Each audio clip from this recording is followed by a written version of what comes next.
Bueno, llegó el momento de la entrevista en A la Medida. Le damos la bienvenida, Fernando, a Max Santa Cruz, nuestro analista y consultor, para hablar de estos temas y su impacto también a nivel político. Hola, Max, bienvenido. ¿Qué tal? Un verdadero gusto saludarlos de nueva cuenta después de este descanso de Semana Santa.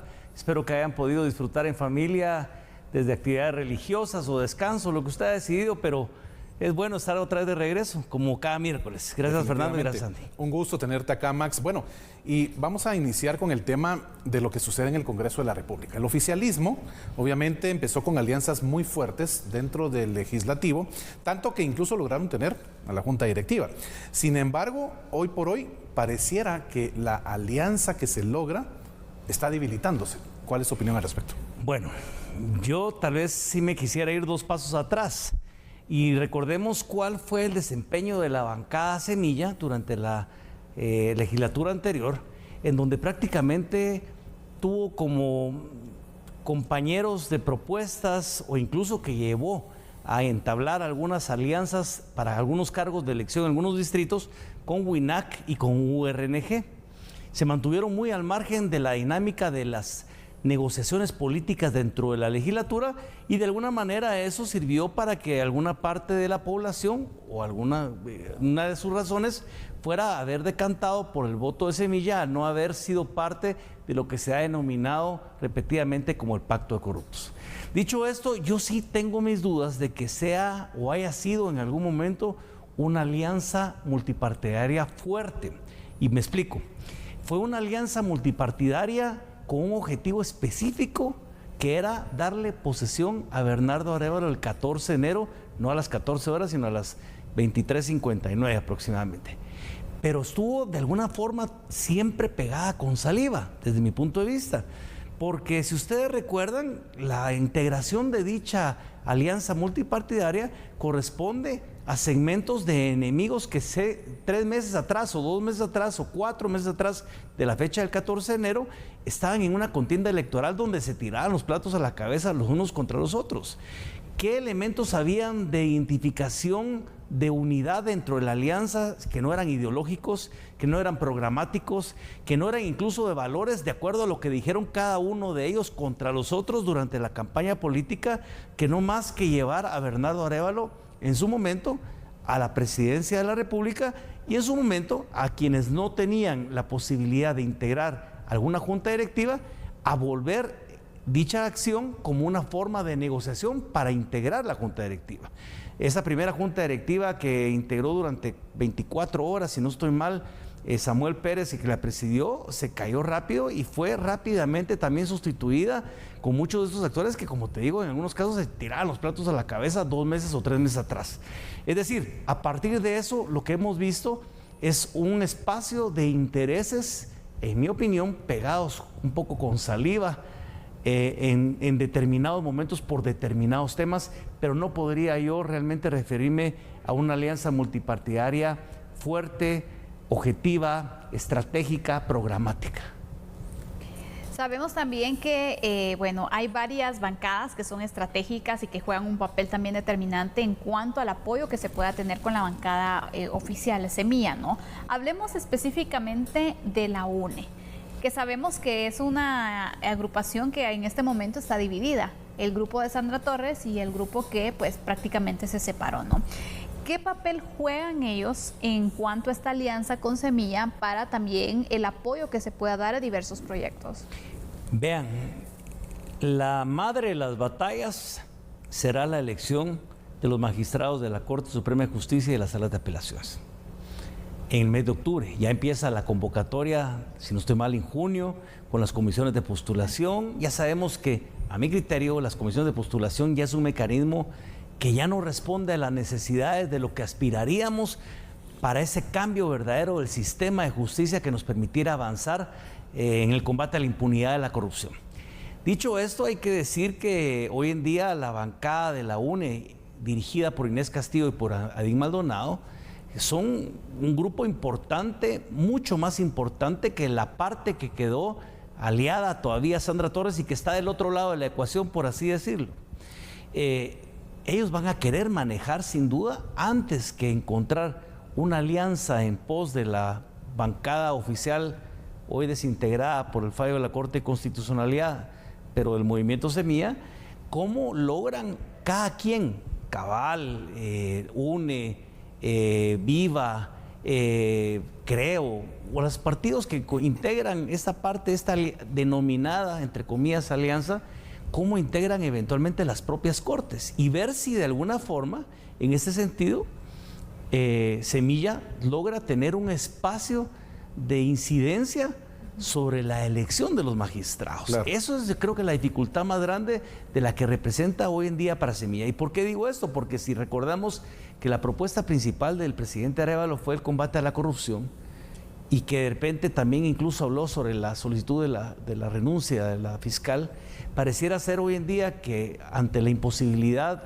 legal de la destitución de la fiscal, agotando todos los recursos que el presidente ha podido hacer uso, pero también ante la necesidad de integrar una corte que pudiera responder a esas necesidades de combate a la impunidad, se complica incluso la propia oferta electoral del presidente Arévalo, siendo como una de tales la devolución de la confianza del ciudadano al sistema de justicia y al combate a esa impunidad y a esa corrupción. Yo en ese sentido diría que en el caso de la UNE, pero de la facción de Adín Maldonado e Inés Castillo, van a jugar en primer lugar sus intereses con sus objetivos, y en el camino, si cabe, algún tipo de negociación con otra de las bancadas para poder integrar los votos, incluyendo a la bancada independiente conocida como Movimiento Semilla, pues ahí me imagino que llegarán a un tipo de acuerdo, pero principalmente en la búsqueda de sus propios intereses. Ahora, Max, desde tu punto de vista, ¿cuál debería ser la acción del oficialismo para volver a retomar esas alianzas dentro del Congreso de la República? Fernando, me gustaría tener una respuesta. A esto lo veo muy difícil.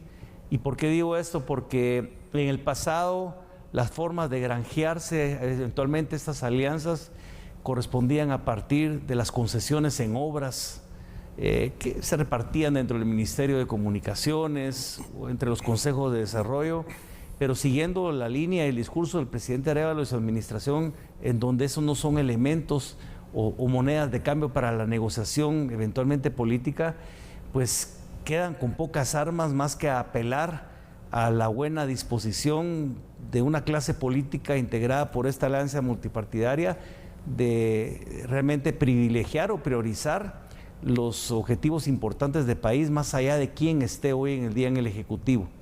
Eso es lo que uno quisiera como ciudadano, y que no hubieran otro tipo de motivaciones o intereses perversos o motivaciones perversas que movieran esa agenda.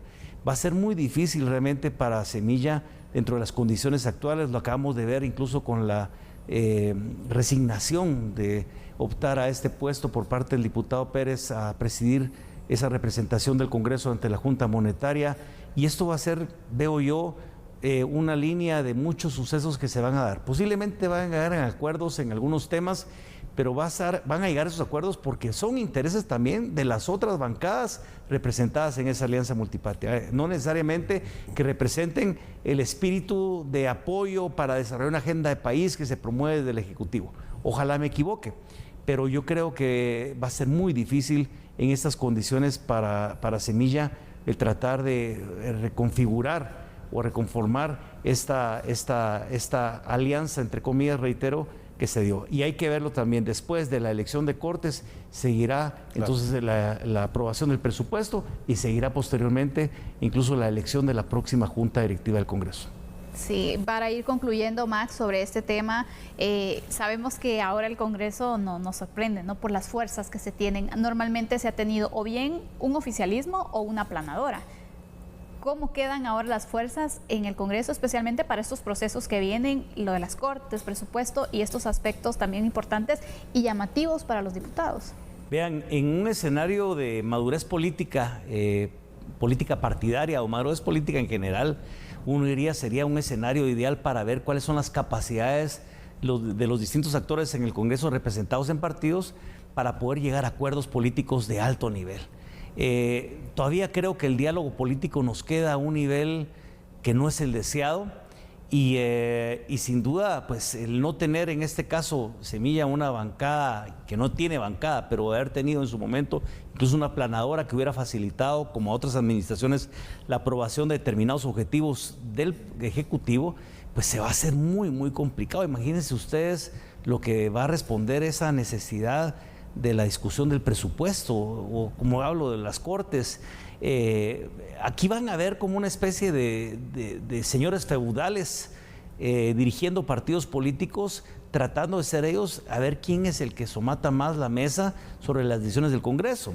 Incluso un presidente del Congreso actual que no tiene una bancada ni mucho menos mayoritaria, son 3 diputados, 2 diputados, 3 diputados los que integran la bancada azul, no podrían representar de otra manera o no hubieran llegado de alguna forma a dirigir la Junta Directiva del Congreso si no hubiera sido el resultado de una negociación en donde no se pusieron de acuerdo al rato los diputados disidentes de la UNE, por mencionarlo de una forma, y la bancada Semilla, en ese entonces todavía, y la bancada Cabal, para poder decidir quién presidía el Congreso. Es decir, siento que Semilla tiene durante los próximos años de la administración del presidente Arévalo un ejercicio importante de ver cómo afinan aún más sus capacidades de gestión política. No sé si da margen para la negociación, pero por lo menos sí de gestión, y tratar de apelar al resto de la oposición política o de esta alianza multipartidaria a verdaderamente tomar acuerdos importantes por país, más allá de posiciones personales, políticas o partidarias.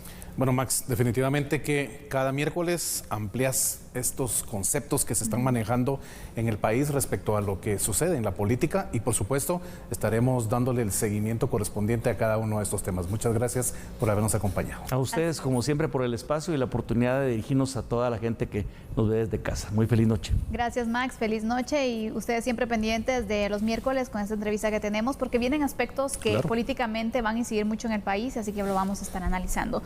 Siempre también es un gusto, Fernando, compartir contigo. Yo también te despido porque luego venimos con las noticias internacionales. Claro que sí, un gusto, como siempre, estar contigo, Sandy, amigo y amiga televidente. Muy buen descanso.